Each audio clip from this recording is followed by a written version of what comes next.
90% of ethanol metabolization is done in the cytosol. This process is called ethanol dehydrogenase. We start with ethanol, or alcohol, which is dehydrogenated into acetaldehyde. This is done by ADH, or alcohol dehydrogenase. NAD+ is a cofactor in this process, which produces a byproduct of NADH. Now, the buildup of acetaldehyde causes the symptoms of a hangover.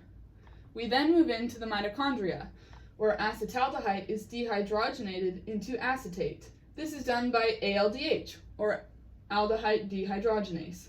NAD+ is also a cofactor in this process, producing more byproduct of NADH. Next, we have acetate, which is synthesized into acetyl-CoA, and this is done by acetyl-CoA synthesis. Acetyl-CoA is normally produced by pyruvate oxidation, but due to high concentrations of NADH in the body, the pyruvate oxidation is halted and slowed. But due to a high concentration of pyruvate in the body still needs to process this away. So it uses lactic acidosis, which converts the pyruvate into lactic acid and takes the NADH that's highly prevalent and turns it back into NAD+.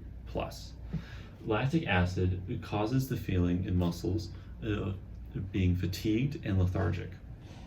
Acetyl-CoA is normally next taken to citric acid cycle, but due to high quantities of NADH, there are two inhibitor enzymes that regulate this cycle, which are isocitrate and alpha ketoglutarate. Both of these enzymes turn off based off of the concentration of NADH in the body. Now, since acetyl-CoA is usually taken care of by the citric acid cycle, the body is forced to find a different pathway to take care of this excess amount of acetyl-CoA. Now, a good thing to note is that through ethanol metabolization, the gluconeogenesis is decreased. So this means that there's already less glucose in the body, and the body usually uses glucose to turn into ATP for energy. So this further promotes the need of a different process to make energy, and this is ketosis. Ketosis is a state the body is in when it is using fat to produce energy. The ketosis is where the body makes ketones. Ketones are used for energy. These ketones are made in the liver, and when the ketone crystals are built up in the kidneys, this is what forms kidney stones over time with excessive drinking. 10% of ethanol metabolization is done by microsomal oxidation. Microsomal oxidation only occurs when there's excessive amounts of alcohol in the body.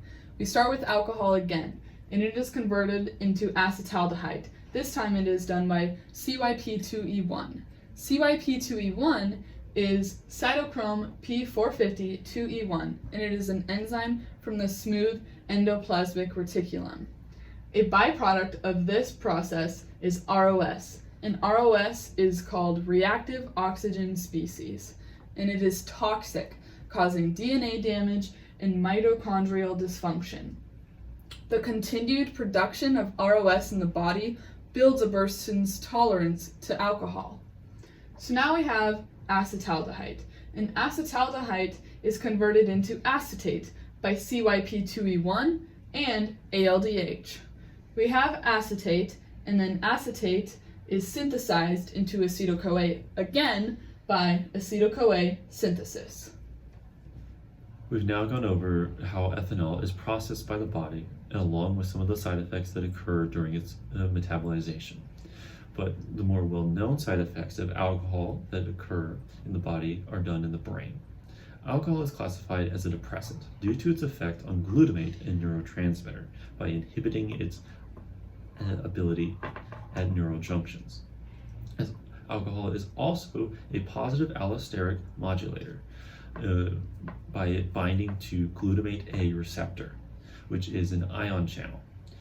When glutamate binds to glutamate A receptor along with alcohol, it allows the channel to be open for longer, causing the neurons to become neutral in charge, causing a misfiring in the brain. Alcohol has well-known side effects to memory, mood, and coordination. But specifically how alcohol affects the hippocampus, the cerebellum, and the mesolimbic dopamine pathway, also known as the reward system, is not well known. We just know that it affects those areas because we can see its effects on individuals who are intoxicated. As we move down to the figure describes 8 adult men who were fasting at the time, drinking various amounts of alcohol. As you can see, the initial spike is higher, dependent on the amount of alcohol you drink for the blood alcohol concentration in the blood. But the rate of how the alcohol is processed in the body over time is all constant, which is why the lines all seem to be parallel. This constant is known as a zero order kinetic, which means that it does not matter how much concentration of alcohol is in the body, it's always processed at the same rate, which for the average person, it equates to about 1 drink per hour. Another common effect of alcohol in the body occurs in the liver. In the beginning, when a person drinks too much, it can cause destruction to the liver cells, and in response, the liver then tries to heal itself. As heavy drinking continues, the damage to the liver endures.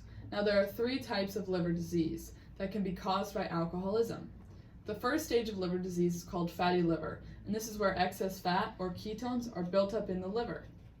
The next stage is called alcohol hepatitis, and this means that those already damaged and healed liver cells are continually exposed to ethanol and become inflamed in response.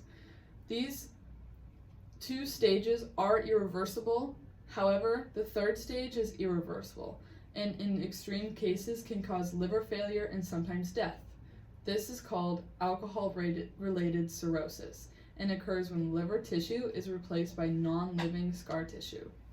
And in conclusion, we've now covered how ethanol is processed by the body and its effects during metabolization, and how ethanol interacts with the brain. We have explained how normal cell respiration process are inhibited and affected by ethanol metabolism in the body due to the high concentration of NADH being produced. These effects and side effects are the reduction of production of ATP by the slowing of the citric acid cycle. Also, kidney stones being developed during ketosis. DNA damage and mitochondrial dysfunction are caused by ROS and being created. And fatty liver is when ketones are built up in the liver. We've also just gone over how alcohol hepatitis and alcohol-created cirrhosis are all side effects and the effects of ethanol being metabolized in the body. Thank you.